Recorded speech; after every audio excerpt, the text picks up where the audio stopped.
Yan mga lods, bali ito na ang part 2 ng vlog ko dito sa piknikan mga lods. Yan, lahat ng view dito mga lods pakikita ko sa inyo. Yan, ito.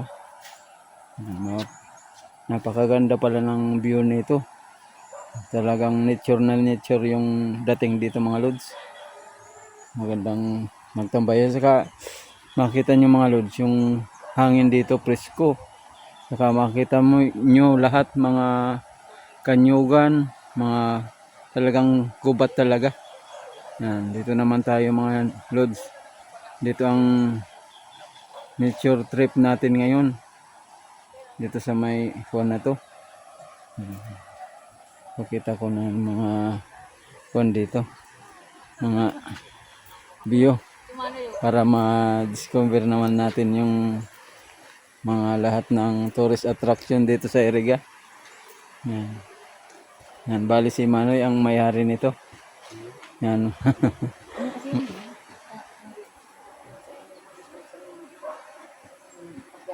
Yan, pwede ditong mga mag-inom dito kasama yung mga barkada mga lods sa lugar na to. Kaya kung mga kaibigan nyo, pwede rin kayong hayain nyo dito na magtagay dito.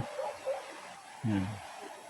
Yan mga lods, so piknikan, hanapin nyo na lang dito mga lods. Yan, bali pinakita ko sa inyo yung address. Yan, hanggang doon, doon may mga yan, lahat dito mga lods. Pakikita kong mga lahat na view dito. Yan, pwede kayong mag-rent doon sa cottage doon. Mga cottage.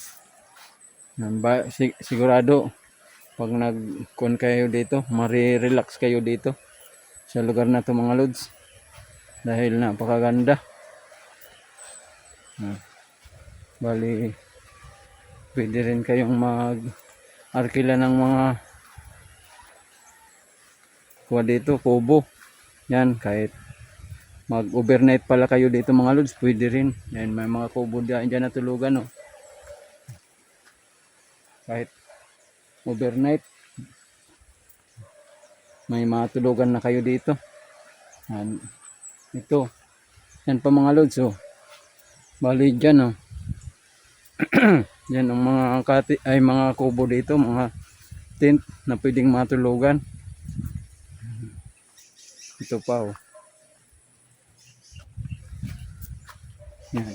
Bali tatanungin ko kung magkano mga kung dito. Mga arkila ng mga ganitong mga kubo mga lods. Yan pa mga lods, oh. Dito, oh. Yan. Napakaganda talaga nitong lugar na to mga lods. Mapipreskuhan kayo dito na sa lugar na to.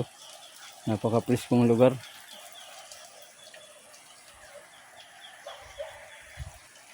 Yan, oh. Kung nakita nyo mga lods, may yan tubig na yan, oh. Galing pa yan mga lods sa bundok. Galing doon sa taas na yun.